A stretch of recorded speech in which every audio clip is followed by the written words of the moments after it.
us now cast our gaze to one amongst the four. Not War, who lies chained at the Council's feet, professing his innocence, but one who would save his brother above all else. He has many names: Kinslayer, Executioner, Death. You're watching Headshot. I'm your host, Chris Lockey, and for today's special sneak peek episode, we're taking an early look at the action-adventure decadence of Darksiders 2, and the legendary weapons known as the Omega Blades. Previously on Headshot, we rumbled in the techno-jungles of Cybertron with the Transformers Fall of Cybertron demo. This week, we're taking a ride with Death himself in the RPG-inspired sequel to the original Darksiders. This past Wednesday, Simon and Jeremy from THQ stopped by the Respawn New Games Plus livestream to give us an early hands-on with a preview build. We bitch-slapped the Crowfather, took a stroll through the City of the Dead, and got an exclusive first look at the Crucible, Darksider 2's wave-based Thunderdome of combo carnage. So much game, so little time, and I want to keep this episode as spoiler-free as possible, so I thought I'd point you in the direction of one of my favorite dungeons, the Shattered Forge, and the unique legendary weapons I found within, the Omega Blades.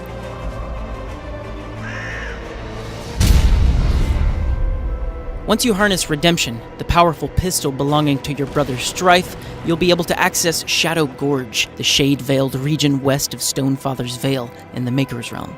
And as I rode my trusty steed Despair through Shadow Gorge in search of Mordant Dew, a rare ingredient harvested from the tail of a stinger, I stumbled upon the ruined entrance to the Shattered Forge. Not one to easily give up on a good distraction, I decided to postpone my primary goals and explore this forgotten edifice. Many treasures were found within, but none as satisfying as the legendary Omega Blades. Once inside the Shattered Forge, you'll emerge from an underwater tunnel into what we'll refer to as the first puzzle room, which is to the left of the main entrance. It's worth noting, the dungeon map is located in a chest on B1, the level below. Nabbing the map will not only help you navigate the rest of the dungeon, it will make the next few minutes a lot easier. From that first puzzle room, head up the wall and out the western door. Here you'll encounter a rather tricky wall run puzzle that with a little practice should be no problem for seasoned practitioners of the wall crawling arts. Once you wrap around and wall jump your way further up, you'll come to a small pit with a crystalline slab of corruption at the bottom. At first glance, this seems like a random terrain feature, a splash of color if you will. But here at Headshot we know better. There is a secret chamber just on the other side of that narrow opening, which just happens to be fully concealed by the corruption. Pressing onward, you'll find a much-needed shadow bomb in the next chamber. But before you can jump the ravine and grab the bomb, you'll have to deal with a few handfuls of savage prowlers. Like most combat encounters in Darksiders 2, I find it best to isolate and take care of your enemies one at a time. It's far too easy to lose track of a flanking attacker if you don't keep your wits about you. There's no blocking in Darksiders 2, evasion is key, so stick and move just like Coach said, and you'll be alright. With the savage prowlers out of the picture, you can hop over to the shadow bombs and make your way further into the dungeon. But not before we double back and take a look at that stray corruption spike in the previous corridor.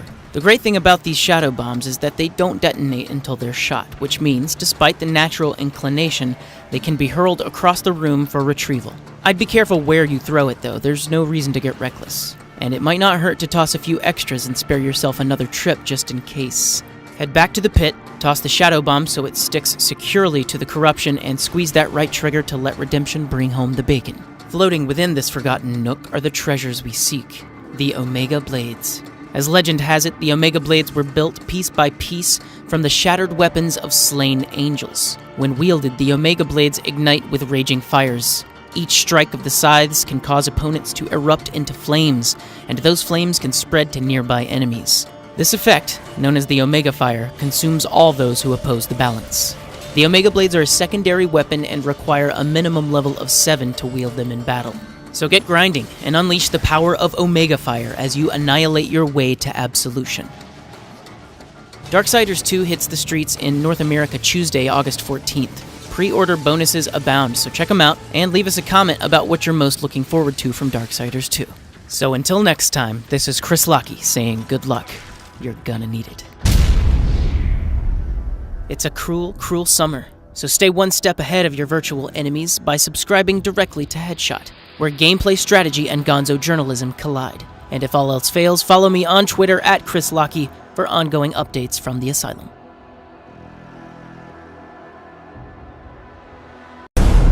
Mayday, Mayday. Forward onto Dawn. Immediate evac. 117.